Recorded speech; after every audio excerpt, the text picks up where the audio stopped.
मुझे पता नहीं है सच है या फिर झूठ, लेकिन एक थियरी है। उस थियरी का नाम नवंबर दिसंबर थियरी। इन 2 महीने में मतलब नवंबर और दिसंबर में आप किसी से बहुत ही ज़्यादा पास आ जाते हो और किसी से दूर हो जाते हो। और समवन यू विल लूज मतलब किसी व्यक्ति आपको बहुत ही करीब आ जाते हैं। वो व्यक्ति आप स्ट्रेंजर हो सकता है या फिर वो मतलब आपको पहले ही पता होगा लेकिन अब बहुत ही क्लोज हो चुका है। और other part of the theory से समवन यू लूज छोड़ना मतलब डिस्टेंस, मतलब वो किसी और शहर में शिफ्ट हो जाता है लेकिन और फिर आप किसी शहर में शिफ्ट हो जाते हो, या फिर वो एक जॉब छोड़ देता है या फिर हम ही एक जॉब छोड़ देते हैं। मतलब कॉन्वर्जेशन बहुत ही कम हो जाता है।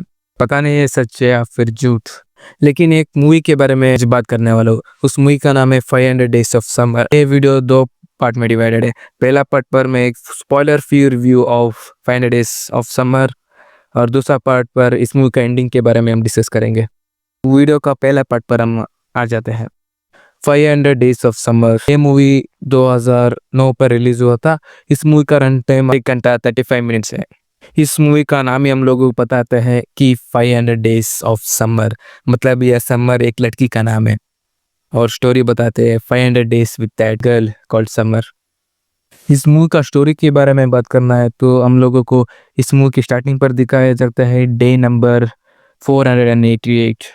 एक बेंच पर 2 लोग बैठे हुए हैं और सीनरी को देख रहे हैं और हम लोगों को दिखाया जाता है एक एंगेजमेंट रिंग। और स्टोरी भी पीछे आता है डे नंबर 1। इस मूवी पर 2 मेन कैरेक्टर है। एक मेन कैरेक्टर का नाम है टॉम और दूसरा मेन कैरेक्टर का नाम है समर। इस मूवी का स्टार्टिंग पहले हम लोगों को क्लियरली मेंशन करते हैं it's not a love story, the story about a boy who meets a girl. और डे नंबर 1 पर हम लोग को दिखाया जाता है कि टॉम एक ग्रीटिंग कार्ड कंपनी पर काम करता है और लोग कुछ ग्रीटिंग कार्ड के बारे में डिस्कस कर रहे थे, लेकिन एक लड़की आ जाते हैं और उस लड़की का नाम है समर और टॉम उस लड़की पर अट्रैक्ट हो जाता है। And this takes place around January. और हम लोगों को दोनों कैरेक्टर के बारे में इंट्रोड्यूस करते हैं। मतलब टॉम एक साधारण सा लड़का था, वो ज़्यादा लव स्टोरी फेथ फैंटेसी पर बिलीव करता था, लेकिन वो एक मूवी को मिसअंडरस्टूड कर रहा था। ग्रेजुएट मूवी का नाम शायद। और इधर समर के बारे में भी दिखाया जाता है कि एक उसकी बचपन पर ही उसका पेरेंट्स का डिवोर्स हो जाता है और वो लव फैंटेसी रिलेशनशिप पर बिल्कुल भी बिलीव नहीं करती।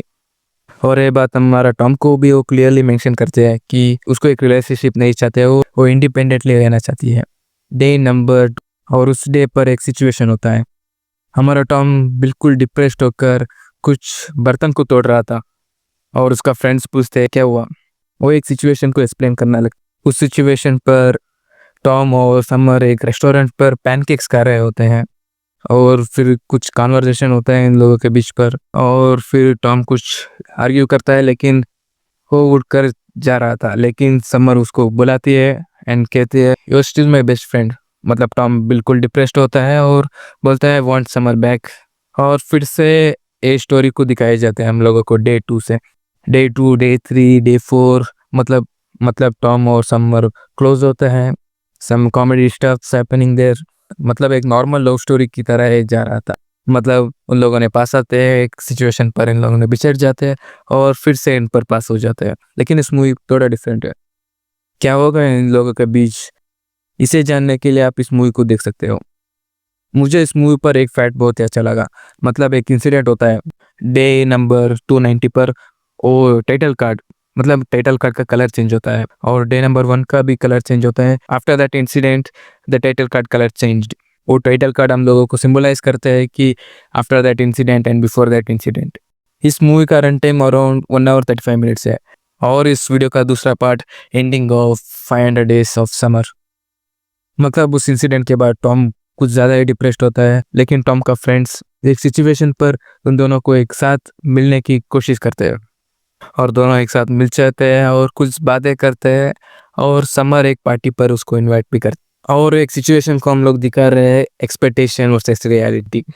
जो हम एक्सपेक्ट करते हैं वो कभी कभार रियलिटी भी हो जाता है, लेकिन ज़्यादा समय वो एक्सपेक्टेशन से बिल्कुल अलग होता है। और इस मूवी पर एक्सपेक्टेशन बिल्कुल अलग था और रियलिटी बिल्कुल अलग था। इधर टॉम कुछ और ही एक्सपेक्ट कर रहा था लेकिन उसको और ही रियलिटी में मिलता है और उस फैक्ट को एक्सेप्ट कर कर उधर से चला जाता है। और उसका मन कुछ और चीज़ पर नहीं लग रहा था, काम पर उसका बिल्कुल नहीं मन कर रहा था।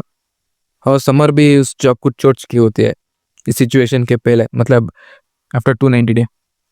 और फाइनली वो सब कुछ हेट करना लगता है, मतलब लव स्टोरी वगैरह, फैंटेसी, फेथ, वो सबको हेट करता है। और मूवी के पहले में उन लोगों ने मेंशन किया था कि टॉम एक आर्किटेक्चर ग्रेजुएट है। वो 3 4 या 5 6 दिन एक आर्किटेक्चर डिज़ाइन पर काम कर रहा था, फुल्ली डेडिकेटेड होकर। और सम पॉइंट ऑफ टाइम उसको पता चला कि समर की शादी हो चुकी है।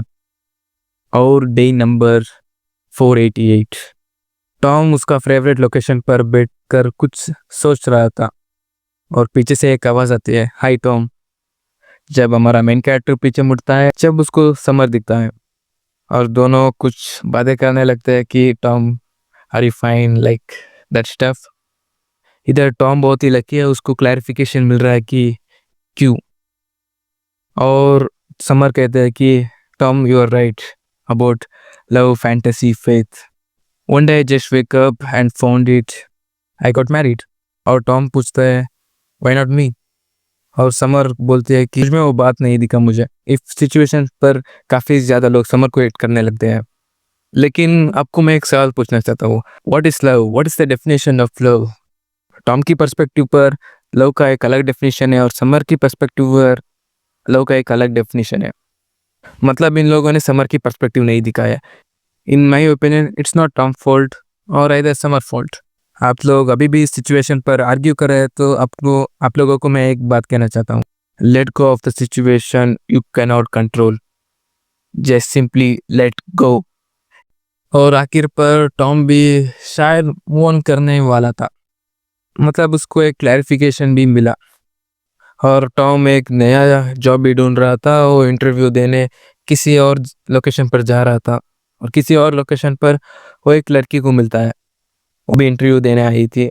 और टॉम बोलता है I hope you don't get this job. और उस लड़की भी बोलते हैं I also hope you also don't get this job. और सडनली टॉम को बुलाया जाता है इंटरव्यू देने के लिए। इस पॉइंट ऑफ टाइम पर टॉम लव, फेथ, फैंटेसी पर बिल्कुल भी नहीं बिलीव करता। लेकिन एक मोमेंट पर उसको कुछ याद आया, और फिर से वो पीछे जाया, उस लड़की को एक कॉफ़ी के लिए बुलाता है। लेकिन उस लड़की ने मना करती है उसको, लेकिन और एक्सेप्ट भी करती है।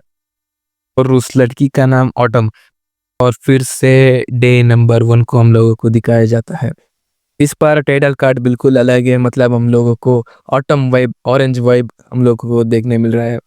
क्या वो क्या वो आगे हम लोगों को नहीं पता है, क्योंकि यही मूवी का एंडिंग था। और इस मूवी के स्टार्टिंग पर हम लोगों को क्लियरली मेंशन किया था, it is not a love story, it's a story about a boy who meets a girl. It is not a love story, it's a story about love.